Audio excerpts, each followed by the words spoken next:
Bismillahirrahmanirrahim. Assalamualaikum warahmatullahi wabarakatuh. Alhamdulillahirabbil alamin. Wassalatu wassalamu ala asrofil anbiya'i wal mursalin wa ala alihi wa sahbihi ajma'in. Asyhadu an la ilaha illallah wa asyhadu anna Muhammadan abduhu wa rasuluh. Allahumma shalli ala Muhammad wa ala ali Muhammad kama shallaita ala Ibrahim wa ala ali Ibrahim wa barik ala Muhammad wa ala ali Muhammad kama barakta ala Ibrahim wa ala ali Ibrahim fil alamin innaka Hamidum Majid. Ya ayyuhal hadirun ittaqullaha haqqa tuqatih wa la tamutunna illa wa antum muslimun. Amma ba'd. A'udzu billahi minasyaitonir rajim. Bismillahirrahmanirrahim. Subhanalladzi asra bi 'abdihi lailan minal masjidil harami ilal masjidil aqsal ladzi barakna haulahu linuriyahu min ayatina innahu was-sami'ul basir. Shadaqallahul azim. Saudara-saudaraku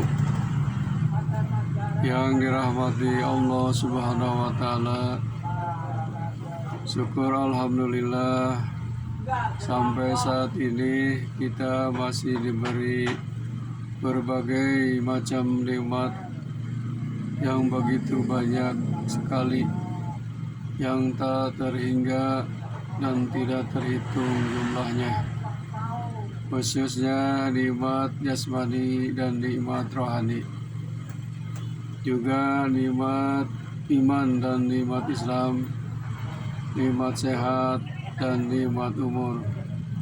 Salawat serta salam mudah-mudahan dilimpahkan kepada Habibana Nabiyina Muhammad sallallahu alaihi wasallam, juga kepada keluarganya, para sahabatnya, yang tidak lupa kepada kita sebagai umatnya.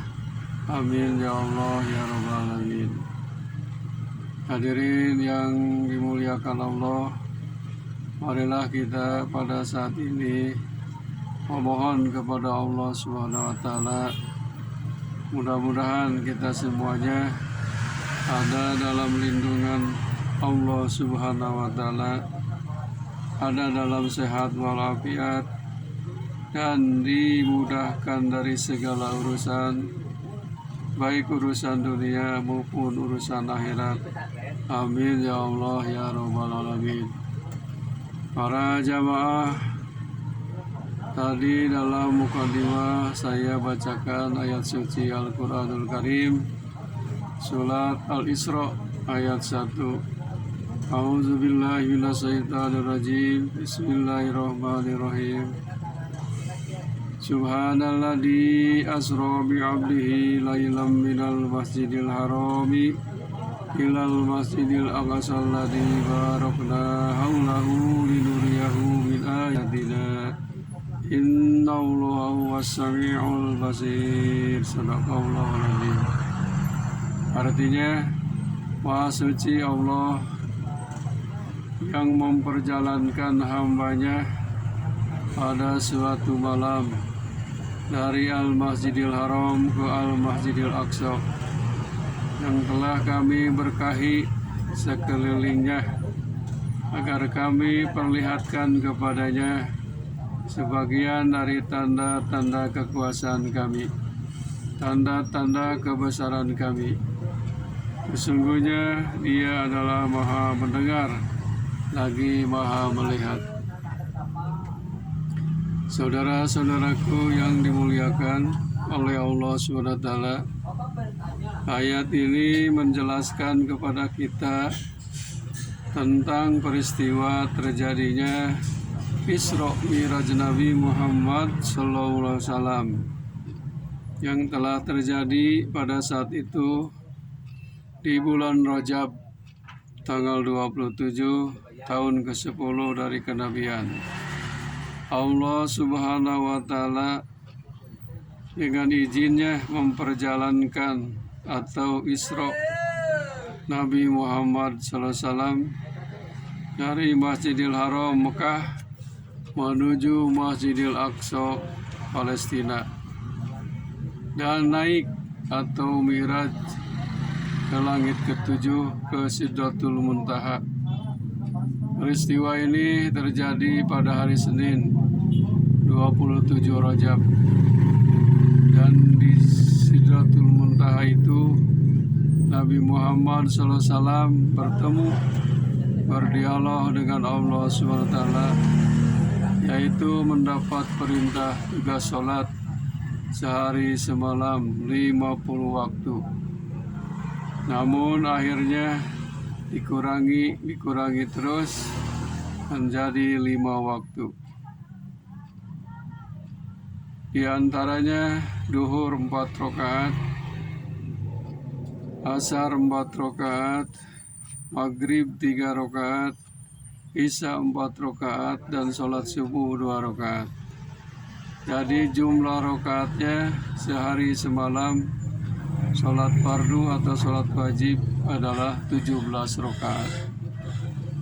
Hadirin yang mulia, peristiwa Isra Mi'raj ini terjadi dalam kondisi Nabi Muhammad SAW sedang penuh dengan duka cita. Yang pertama, ditinggalkan oleh pamannya yang sangat setia dan melindunginya, yaitu Abu Thalib. Dan yang kedua, ditinggalkan wafat oleh istri tercinta, yaitu Siti Khadijah. Makanya dalam kondisi itu Allah Subhanahu wa Ta'ala memperjalankan, menghibur Nabi Muhammad SAW berjalan dari Masjidil Haram ke Masjidil Aqsa Palestina dengan naik ke atas langit ketujuh Sidratul Muntaha dalam waktu 1 malam. Maksudnya apa? Allah memperjalankan dan memi'rajkan Nabi Muhammad SAW linuriyahu min ayatina, agar kami perlihatkan kepadanya sebagian tanda-tanda kebesaran kami.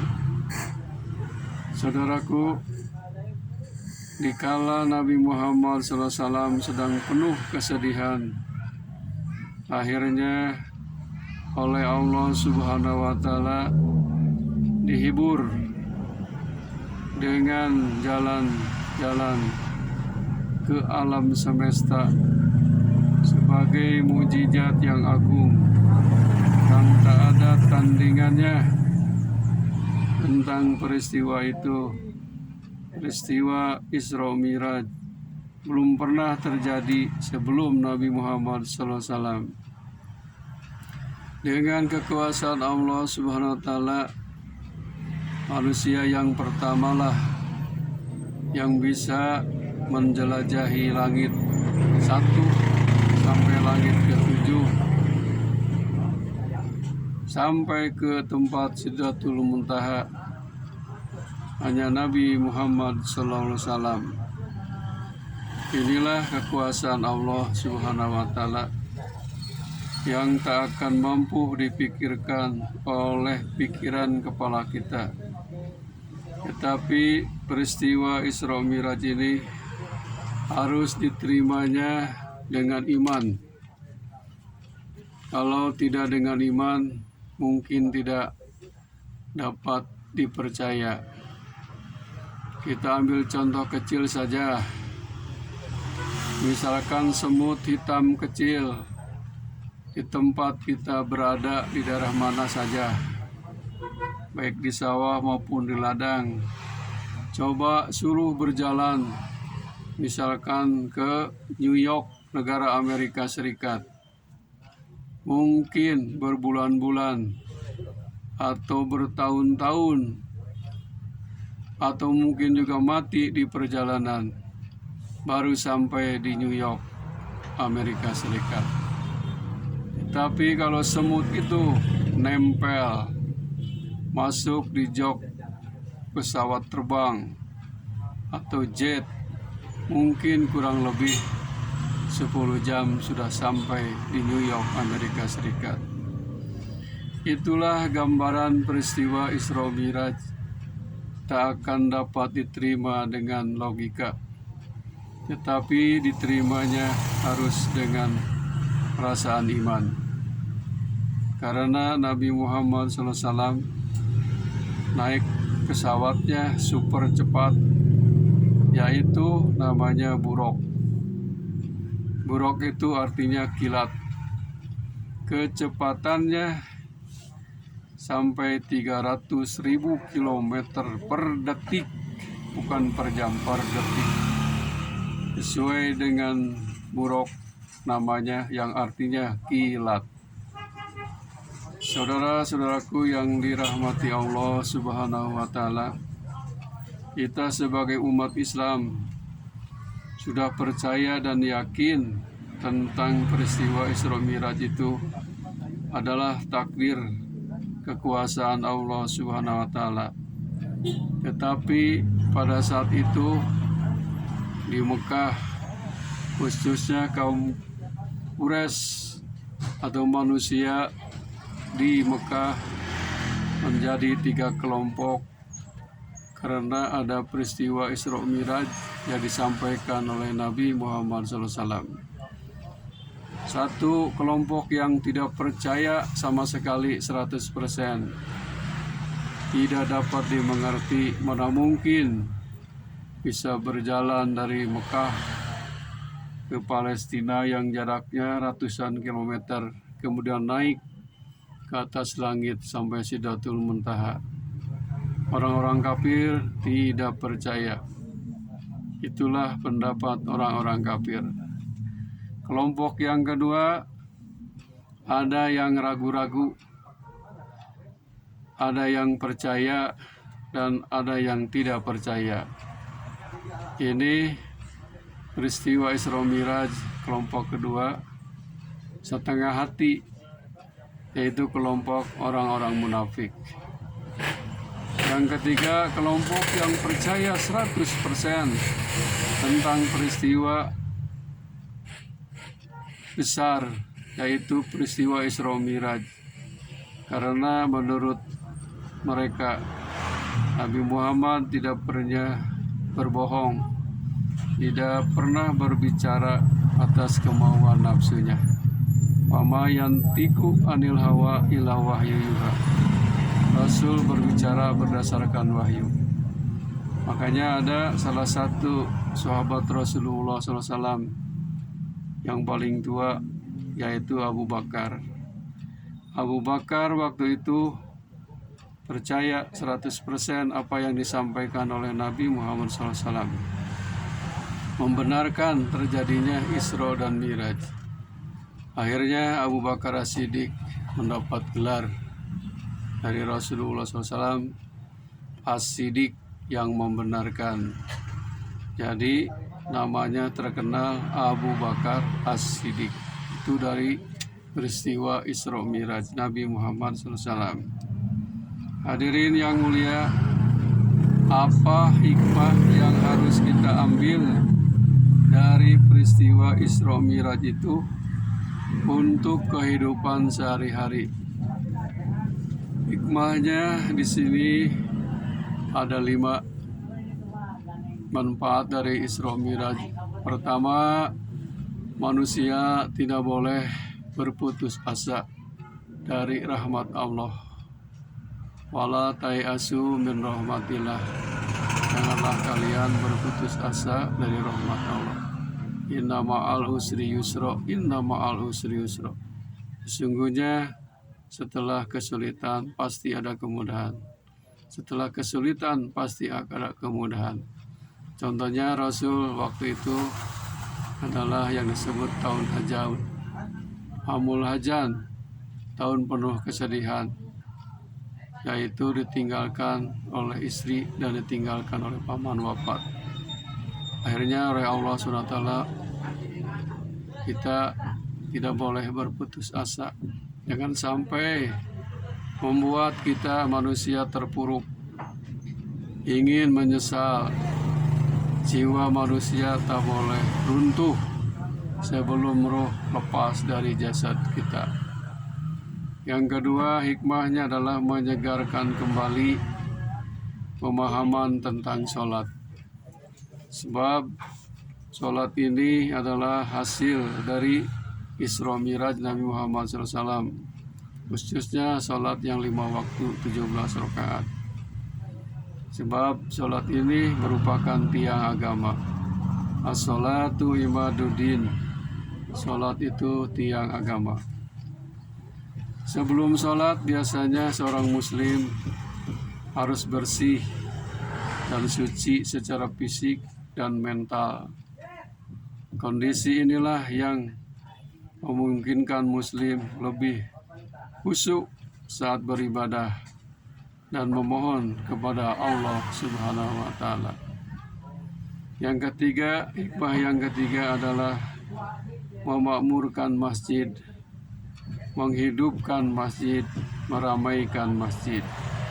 Peristiwa Isra Miraj mengingatkan muslim untuk kembali memakmurkan masjid yang tidak hanya lewat ibadah rutin saja. Jadi masjid ini adalah tempat berkumpul umat Islam, tempat beribadah, tempat bermusyawarah tentang agama. Makanya masjid ini harus diramaikan dengan banyak sholat berjamaah atau thalabul ilmi, atau yang disebut dengan majelis ilmu. Yang keempat, peristiwa Isra Miraj ini adalah sebagai ujian keimanan. Diuji iman kita, percaya atau tidak, tergantung iman kita. Kalau iman kita kokoh, kuat, pasti percaya 100%. Kalau iman kita lemah, contohnya seperti orang kafir, tidak percaya. Inilah ujian keimanan. Yang terakhir, Isra Miraj ini merupakan inspirasi lahirnya ilmu pengetahuan dan teknologi. Jadi ilmu pengetahuan dan teknologi sudah duluan oleh Rasulullah SAW. Akhirnya ada yang ke sini berkembang, naik ke bulan, para astronot Apollo 12. Rasul itu bukan sampai di bulan, tapi sampai di Sidratul Muntaha, lewat langit yang ke-7 di Baitul Ma'mur, bertemu berdialog dengan Allah Subhanahu wa Ta'ala.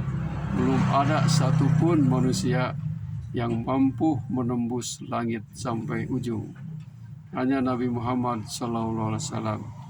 Jadi bagi siapapun yang ingin menembus bumi atau menembus langit, silahkan. Allah tidak menolak, tapi semuanya pasti dengan adanya izin Allah Subhanahu wa Ta'ala. Hadirin rahimakumullah, mudah-mudahan kita semua selalu istiqomah menjalankan sholat yang 5 waktu, diberi keberkahan, kemudahan, hidup yang barokah, harta yang barokah, keluarga yang barokah, ilmu yang barokah, kemudian anak cucu yang soleh dan solehah, kemudian pekerjaan kita yang barokah, yang halal dan thayyibah. Akhirul kalam, wabillahi taufiq wal hidayah. Wassalamualaikum warahmatullahi wabarakatuh.